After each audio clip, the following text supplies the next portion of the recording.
was chapter 4. Chapter 5, geez, we're cruising along here. Chapter 5 is the one that I thought I would get in the most trouble for writing, you know. I figured people would be all over me for this, and so far they haven't been, but they still might be.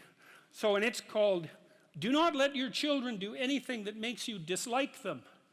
And I thought that would be contentious, first of all, because people would think, well, I never dislike my children. It's like, really? Really? Really? You know, you're going to really tell me that? God! You know, and there's a more horrifying element to that too, because as a clinical psychologist, I've seen the full Freudian nightmare, I can tell you that. And, you know, I've seen families where it's like this, it's like the family members are standing in a circle, let's say, and each of them has their hands around each other's neck, and they're squeezing hard enough to strangle the other person in 20 years. And that's the family. It's like, and you know, if you haven't met a family like that, or, well, then you're not paying attention, and there's some reasonable possibility that you're actually in a family like that.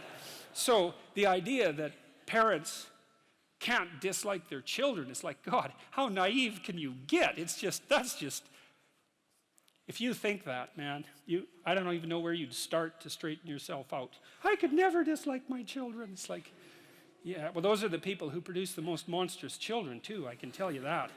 So and then there's this idea that Jung had, which I really love, which is the idea of the shadow. And, you know, it kind of got pop psychology and trendy, sort of among the New Age types, too. But one thing I can tell you about Carl Jung is no matter what else someone might say about him, he is absolutely not New Agey. If you read Carl Jung and you understand him and you're not terrified right to the depths of your soul, you haven't understood a damn thing you've read. And one of the things that Jung said about the shadow, which is the dark side of humanity, the dark side of each individual, was that its roots reached all the way to hell. And he meant something very specific, both metaphysical and practical by that. The metaphysical element was he meant hell, literally and metaphysically, but he also meant the more proximal kinds of hell. And so what he meant was that if you were able to understand your dark side, then you would see in yourself a reflection of the behavior that was present at Auschwitz, for example. And that the reason that people don't take the dark side of themselves seriously at all, and even confront the fact that it exists, is because no one wants to see that reflected within them. And no wonder. Like, it's absolutely no wonder. Jung also believed that that confrontation with the shadow was an inevitable barrier to enlightenment, that there was no, you know, Joseph Campbell, who is a popularizer of Jung to some degree, has become well known for saying, follow your bliss. And you know, Campbell learned virtually everything he knew from Jung, but Jung, that isn't what Jung said at all. He said, pursue what's meaningful and you'll encounter that which you least want to encounter. And that's the dragon, right? That's the dragon that hoards gold, for example. And the dragon is also something that lives inside you. And it's not something that you take the encounter with lightly. There are very old stories about this. There's this Egyptian story about the god Horus, who was the Egyptian savior in some sense. And when he encountered evil, even though he was a god, he lost an eye in the battle. And so that's the famous Egyptian eye, you know, that everyone still knows about. That's the eye of Horus that was torn out by Seth, who's the precursor to Satan. And so it's no joke, that. It's no joke. Back to children. See, I kind of knew this. When I had my kids, I'd already undergone that to some degree and understood what it meant to be a bad person, a terrible person.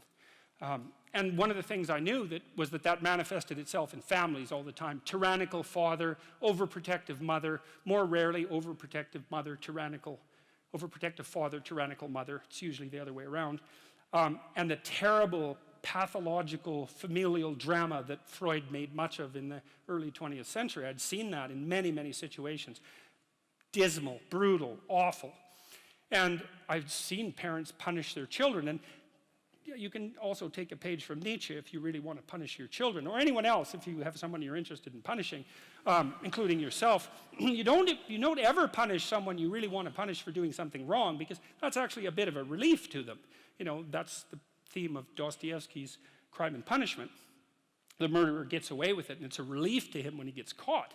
It's like, no, if you really want to punish someone, you wait till they do something good, and then you punish them. because that'll teach them. You maximize the hurt that way. You decrease the probability that they'll ever do anything good again. And I'll tell you, man, if you want to have a good relationship with someone, that's one thing you don't do.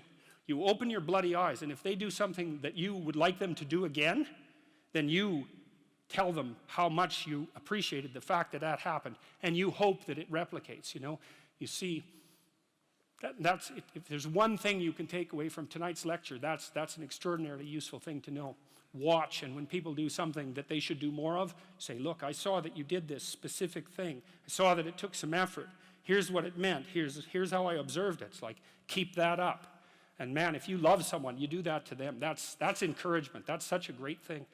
So anyways, back to children. So I already knew that I was a pretty decent monster by the time I had kids. And I thought, well, my kid's little, you know, like a baby or 2-year-olds. Like, I'm a horrible monster. And so there's an uneven power problem here.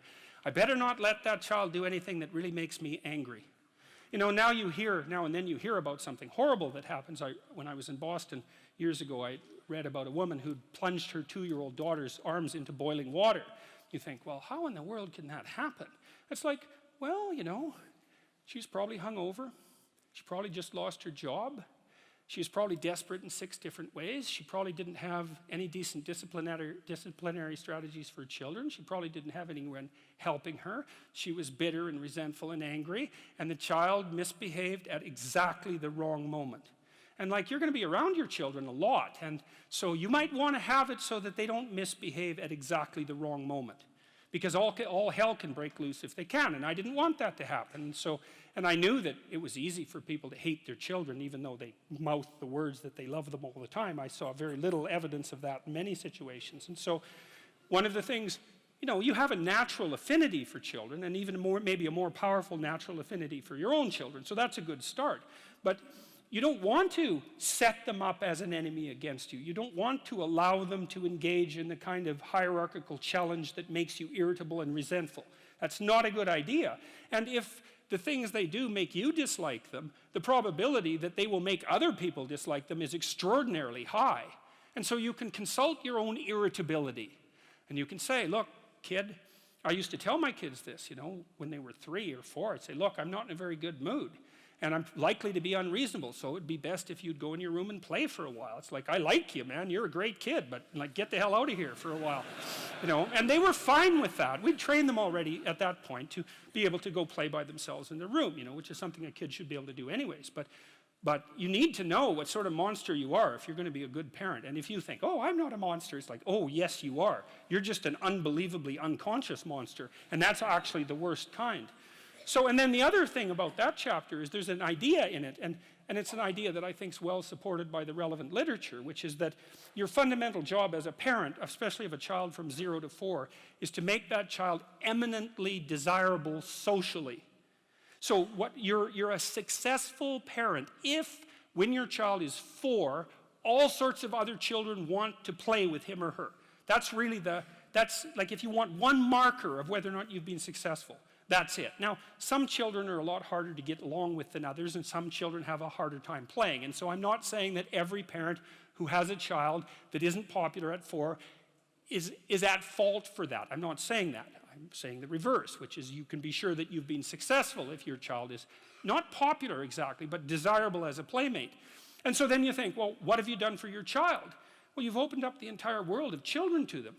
So because they know how to play, which is a very deep knowledge, and it starts to become inculcated probably at the breast, and certainly in the course of rough and tumble play at about 2 years of age. It's a deep embodied knowledge. They know how to play, like a good well-trained dog knows how to play. You know, you meet a new dog and you go like this, and the dog goes like this. You think, oh, that dog, I can go like this and it won't bite me, right? It knows how to play.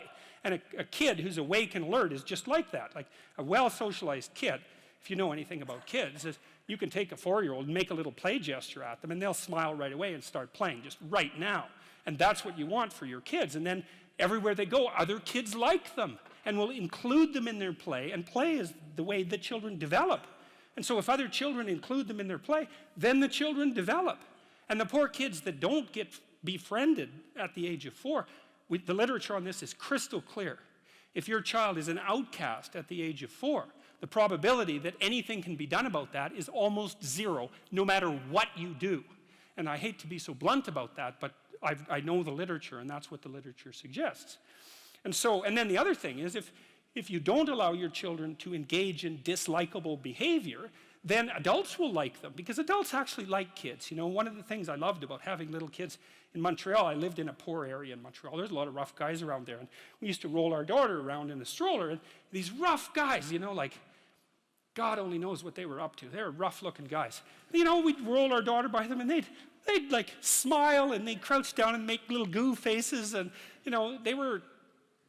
I tell you, one of the great things about having little kids is they bring out the best in other people. You see a whole side of humanity, even among the darker parts of humanity. You see a whole side of them that you wouldn't normally see, and it's lovely.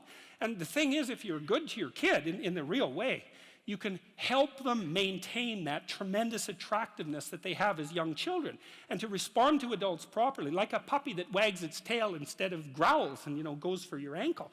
And then wherever they go, adults welcome them and teach them things and pat them on the head and smile at them genuinely, instead of saying, oh my God, here comes that couple with that goddamn brat again.